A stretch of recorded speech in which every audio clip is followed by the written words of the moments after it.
बिस्मिल्लाहिर्रहमानिर्रहीम। अस्सलाम वालेकुम। कैसे हैं आप? उम्मीद है कि बिल्कुल ठीक होंगे। प्यारे प्यारे बहन भाइयों, आज जो मैं आपके लिए रेसिपीज़ लेकर आई हूँ वो है अंडा चना रेसिपीज़। बहुत ही मज़ेदार और टेस्टी रेसिपीज़ है। अब होटल की तरह के अंडा चना आप खुद घर में बनाएं और होटल के अंडा चना भूल जाएं। तो आइए शुरू करते हैं अपनी आज की रेसिपीज़। इसके लिए चूल्हे पर बर्तन रखें और फिर इसमें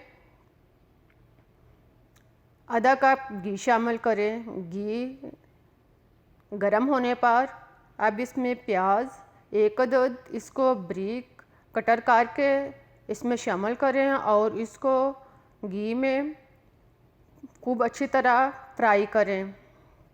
जब प्याज नरम होना शुरू हो जाए और ब्राउन हो जाए तो फिर इसमें अदरक और लहसुन पेस्ट एक एक खाने का चम्मच शामिल करें और इसको घी में अच्छी तरह फ्राई करें। इसे तकरीबन 2 मिनट तक फ्राई करें। जब अदरक जो है वह ब्राउन होना शुरू हो जाए तो फिर आप इसमें गरम मसाला, साबुत गरम मसाला शामिल करते हैं। 1 चम्मच डालने के बाद साथ में 1 अदद कड़ी पत्ता डालें और इसको थोड़ी देर के लिए फ्राई होने दें। और इसके बाद इसमें टमाटर इसको बारीक काट कर इसमें शामिल करें और इसे नरम होने तक पकाएं। जब टमाटर नरम हो जाए तो इसमें सुरख मिर्च दानेदार 1 चम्मच, नमक आप टेस्ट के मुताबिक इस्तेमाल कर सकते हैं।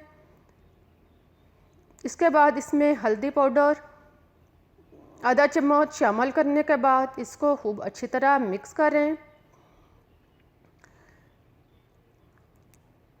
इसे 2 मिनट तक फ्राई होने दें और फिर इसमें क्रीम आधा कप, अगर आपके पास क्रीम नहीं है तो आप इसमें दूध की मलाई भी यूज़ कर सकते हैं। उसकी अफादियत भी क्रीम के मुताबिक होती है। इसमें क्रीम डालने के बाद इसको खूब अच्छी तरह मिक्स करें और फिर इसमें थोड़ा सा पानी शामिल करें। पानी डालने के बाद अब इसमें क्रीम वाले बर्तन में थोड़ा सा पानी डालकर इसमें शामिल करें और इसको थोड़ी देर के लिए भूनें। अब इसमें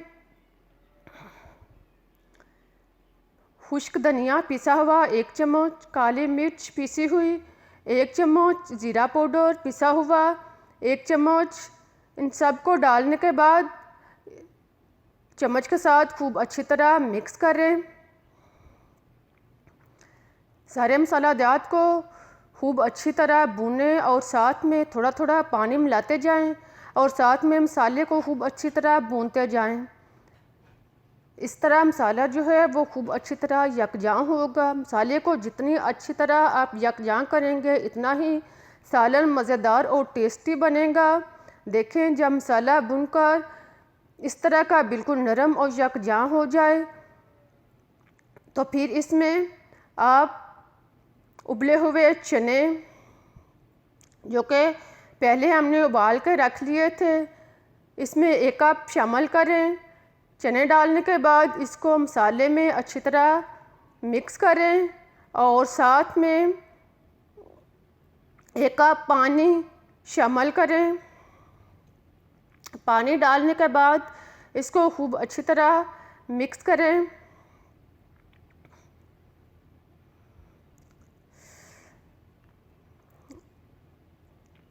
इसके बाद इसमें आलू का पेस्ट यानी कुचल कर इसको पहले उबाल लें और फिर इसे कुचल कर 1 से 2 चम्मच इसमें शामिल करें और फिर इसका ढक्कन बंद कर दें और इसे तकरीबन 5 से 7 मिनट तक पकाएं। देखें जब पानी जो है वो किसी हद तक खुश्क हो जाए तो फिर इसमें हरी मिर्च इसको लंबाई में काट कर 3 से 4 अदद इसमें शामिल करें और साथ में हरा धनिया इसे काट कर शामिल करें। इन सब को डालने के बाद अब इसको मिक्स करें और इसे 2 मिनट के लिए पकाएं। जब पानी जो है खूब अच्छी तरह बॉयल होना शुरू हो जाए तो फिर आप इसमें अंडे उबले हुए शामिल करें। अंडे डालने के बाद इसको थोड़ा सा चम्मच हिलाएं और इसे 2 मिनट के लिए पकने दें।